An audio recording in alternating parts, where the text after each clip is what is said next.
Welcome to Thank God You're Not My Child. Remember, it's a comedy podcast where I talk about whatever I want to. And this week, it's episode 69. And I feel like we need to start with starting new things because it's the first of the year. And people have these resolutions, you know? I don't think I've really got one this year. Maybe a little more time with God because, that one's always big on the list. But it made me start thinking about things that I started over my lifetime. And the first one I remembered was middle school. I liked basketball. I was short, elbows, I could hit. It was wonderful. I could do an elbow in somebody's ribs playing basketball without anybody knowing. But I had friends that played volleyball also. So I thought, this is new. I can do this. I'm going to go try out for volleyball. You would think, looking back, maybe I should have known something about volleyball. I should have, understood the game, maybe, and what was going to be asked of me, because I did not understand. And guess what? I started that, walked in, almost wanted to vomit, and realized I was over my fucking head. And I was in middle school. And guess what? I didn't make the team. I know. That was when you didn't always make the teams, if you understand what I mean. It devastated me. It made me not really want to go try out for softball, which I did try out and I did make because they need those average people. They can't really hit the ball. They can't really run, but might be able to catch something. But they need those to fill in the outfield, if you know what I mean. So that wasn't really my sport either. Let's just agree maybe I didn't have a sport, but I was really good at trying new things. When I wanted to play the flute, I just jumped in and did it. I just started learning. It was something that I learned in middle school that you might not hit the marks you want, but you have to try. Because if you don't try, what have you got? But in middle school, it made me realize that starting new things maybe is hard. In 15, we moved from Krebs, Oklahoma to Longview, Texas, and that was one of the hardest things I ever had to do, to leave those middle school friends. I'm still friends with those middle school friends. I only got a couple of high school ones, but I've got quite a few from middle school. And that move just about broke me. It broke me in a couple of different ways, but put me together. It did after a year or two. So, just new jobs can be rough too. New jobs, starting something new. I remember after I'd had my son, I was needing a part-time job and close to the school was the best. And so I started working at Bell's. And I did the application for the shoe department because, hello, I've always had a shoe thing.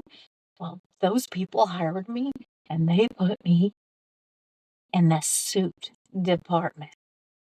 I didn't know shit about that. But I can sit there and I can get work and I can get paid and do what I need to do because it needed to be close to high school because I was still in high school. So I learned about suits at 19. I learned about fucking suits. I also learned that I could sell suits to anybody. And that's where at 19 I realized I don't care who the fuck wears a suit. If you want a suit, I'm going to get you a fucking suit. So I was really good at selling suits to women that wanted them because once one came in and I helped them and they realized that I wasn't judgmental, I started selling suits to women all over East Texas. And it was a good 6 months, probably 5, 6 women. And it was a new start. It only lasted about 6 months for me because I did graduate and I was able to find a better job. So, starting new things. And then when we moved to Missouri, I had had quite a few years where I'd worked in daycares and ran small ones and, things like that. But starting that licensed daycare in Missouri was was one of the hardest things. Not only was it something I'd never done, I had a lot of laws to look at and a lot of rules to do. And I was 31 years old, which now looking back, I think, damn, that was fucking old to start a new business. At least to me, it kind of feels old. And then I realized I was 31 and my daughter is 32. And it made me realize I can't believe I started that at 31, around the same age my daughter is. And of course, my kids are doing so much better financially and family and all than I was at their age. So I was still figuring things out. And starting daycare was one of my biggest figuring things out. And I mean, it went on for 23 years there in Longview, not in Longview, uh, in Forsyth, Missouri. So, yeah. So, should you start a daycare at 31? I don't know. In my opinion, if you want to start it at 51, go fucking do it. Things have changed, you know? And what about starting, workouts or new health habits? Whenever I started intermittent fasting, it was one of the easiest things I've done because I'm not normally hungry.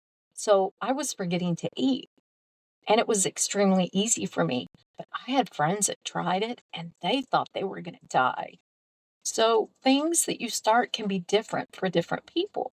So it was easy for me, easy peasy, and I could help people. But I didn't really understand that. I don't know how you go through 16, 18 hours without eating. People, I could go days without eating. So yeah. So starting new things, health things really rough, you know? But I know that one of the groups I started with my mother-in-law at the time. She's passed away since. She was one of my best friends, Judy.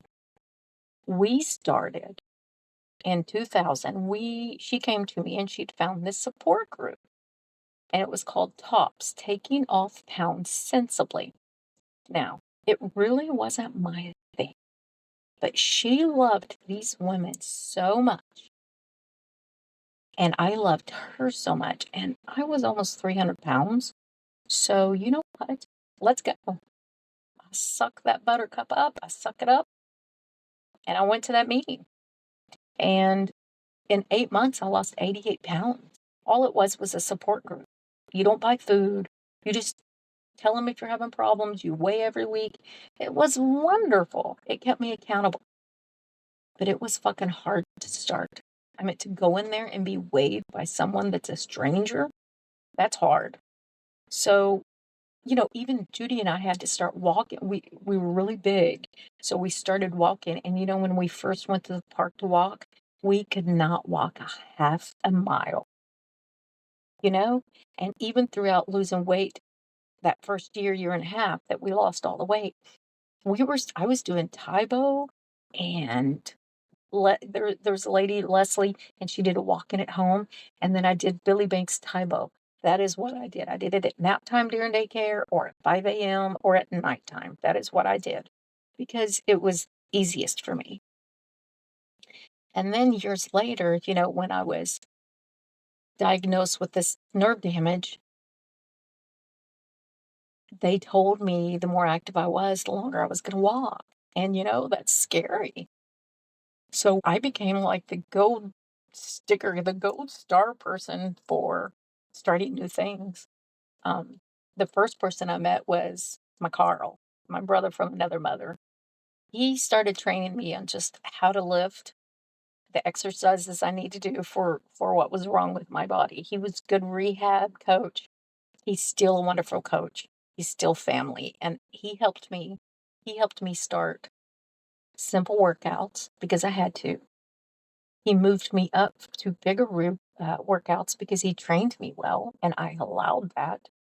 Then, when I came to him that I wanted to learn to run and my breathing, that man helped me with 5Ks, 10Ks, half marathons, tough mudders, and all of these running things that I did over all of these years. And I will tell you, there's a couple. First of all, there was only one marathon. And you know what?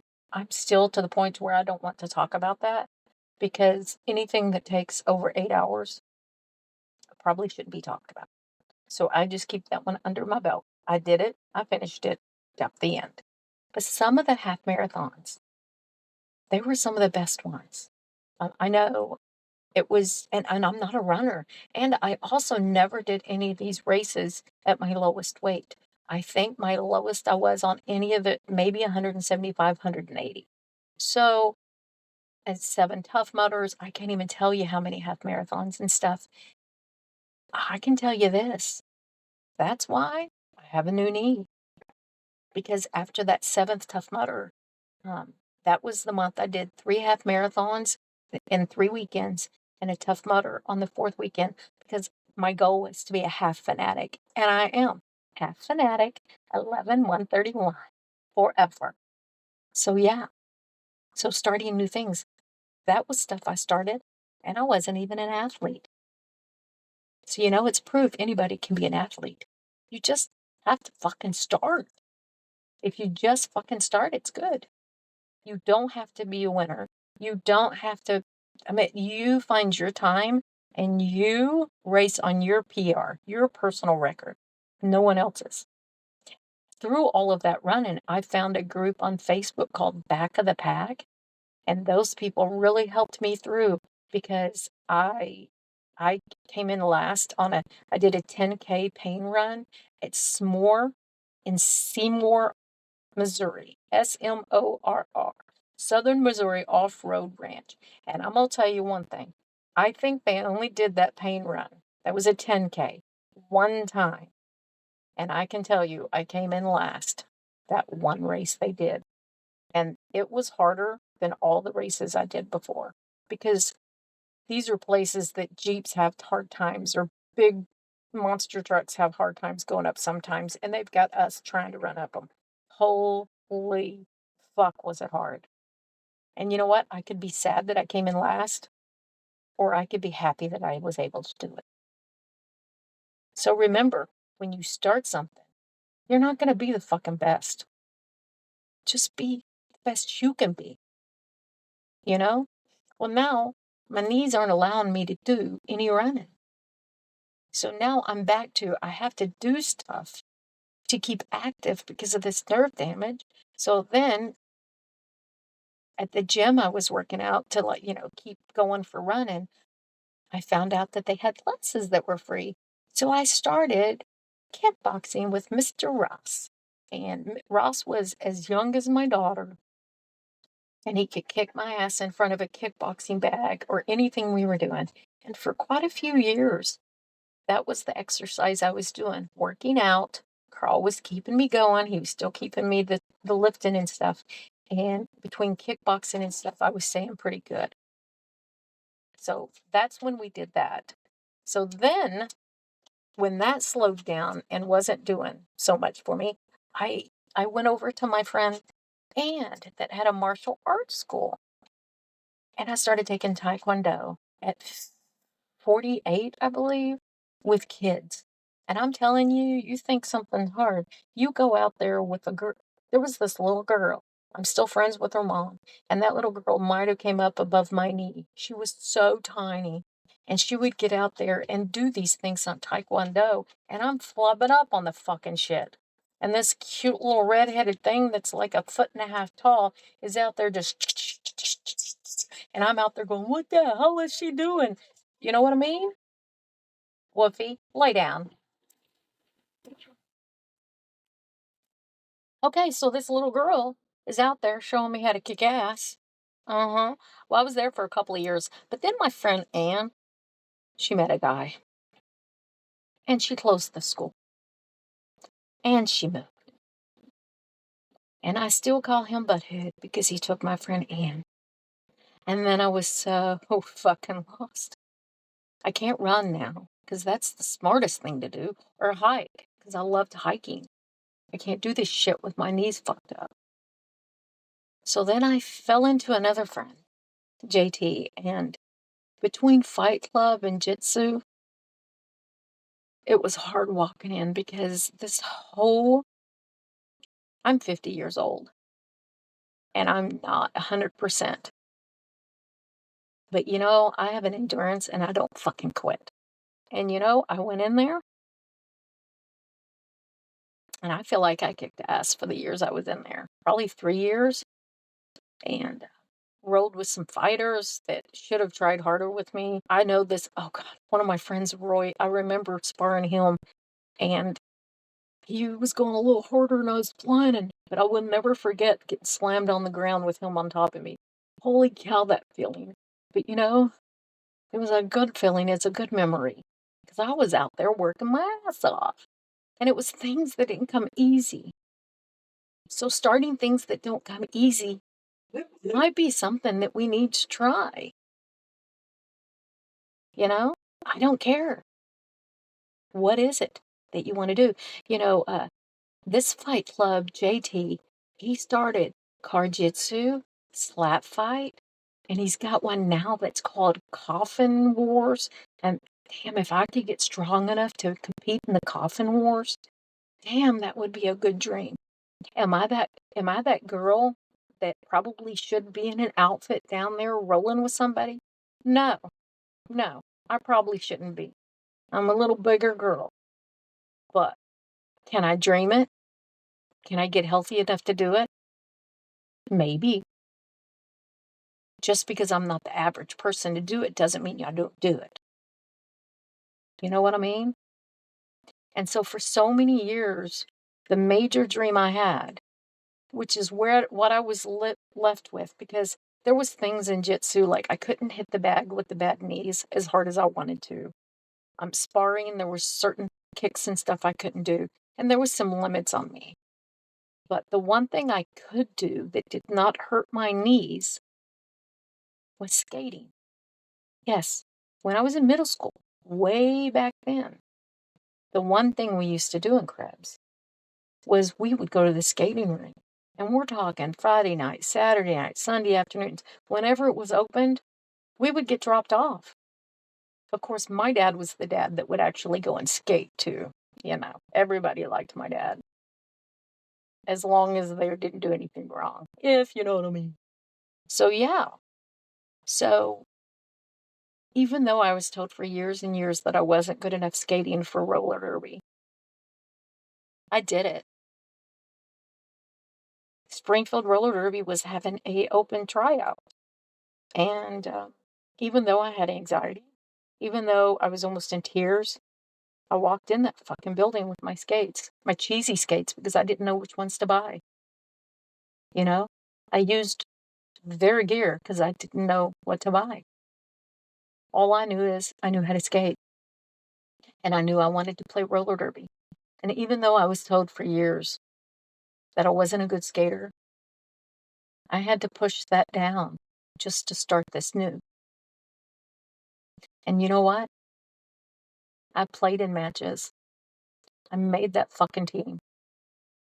Yeah, it might have been the B team, but who the fuck cares? A team, B team, it's all the same team.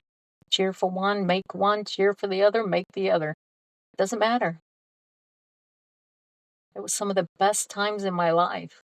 And it still is. Because even with the icky knee, I branched into new to doing scorekeeping and stuff. That is not my thing. I have said many times that my organization and paper skills suck. Suck through daycare, suck through school. But you know what? I might not be able to skate right now, but I can still be involved and help them. I can tally up some penalties. I can keep score. Whatever you need done, I'm there. I can help. And that's not the thing I normally would do. So, starting something new, I know a lot of people say the new year is a good time, and it is. Today's the 6th. It's the best time to start something new. Do you want to go start jitsu? Find a fucking place. Do you want to go start running? You know what? Get your ass out and start running. Go slow. Go fucking slow at first. Do you want to run a Tough Mudder? Pray really hard first, because running through electric is fucking hard. And the mud mile, I'm just gonna say, whoa. But if you want to do it, go fucking do it. Don't let anyone tell you you're not. Well, you don't look like you. You're jujitsu. Well, you don't look like you run marathons. Well, you don't look like you should be. You know what? Fuck you. Anybody can do anything. You know? I had a daycare parent once. I'll never forget. And I also heard the daughter sing, and she was this little blonde-haired thing, and she sung at age 4, and you just were mesmerized. You just mesmerized. Yes, I said that right. It was just beautiful. And the older she got, the better it got. But that little girl was too embarrassed to sing in front of people. And it took her until she was 12 or 13 before she was brave enough to say, okay, I'm going to do this. And she never looked fucking back. She never looked back. She's still singing, and she's good. She's good. She could go much farther if she wanted to, but her goal was to get married and have kids, and that's what she's done. But she's still a beautiful singer, and she tried it. And once you try something, you're either going to go, that's not for me, or you're going to say that was wonderful. That's the bottom line. That's the bottom line. Just remember, retirement was one of the hardest things I've ever done. I loved daycare. Was going to give it one more year. Broke my ankle playing roller derby, and surgery, and it got it going faster. But retirement and moving to Oklahoma was one of the scariest things I've done. It was a lot of trust to somebody that I loved that could take care of me. And that's a whole nother episode for a whole nother episode. So yeah. So remember, it might be the first of the year, and that makes you start thinking of new things. I don't know. Financially, health. I think one of mine would be more time with God, already said, and organization. Don't tell Evan. But my shit in this tiny house is kind of overwhelming. So maybe I need to organize my stuff a little better. There's a theory, but don't tell Evan. This is our secret. Okay, so I want to know new things that you've started in the past. Now, I want to know. So email them. Answer under this. Remember, you can answer on Spotify. So comment. What were some new things you started? Was it recently? When was it? Can't wait for those emails. Remember, I have stickers. You can email at thankgodyournotmychild podcast@yahoo.com. I have Facebook, Instagram, X, TikTok, all of those good things. So go follow me, and we'll have some fun yakking.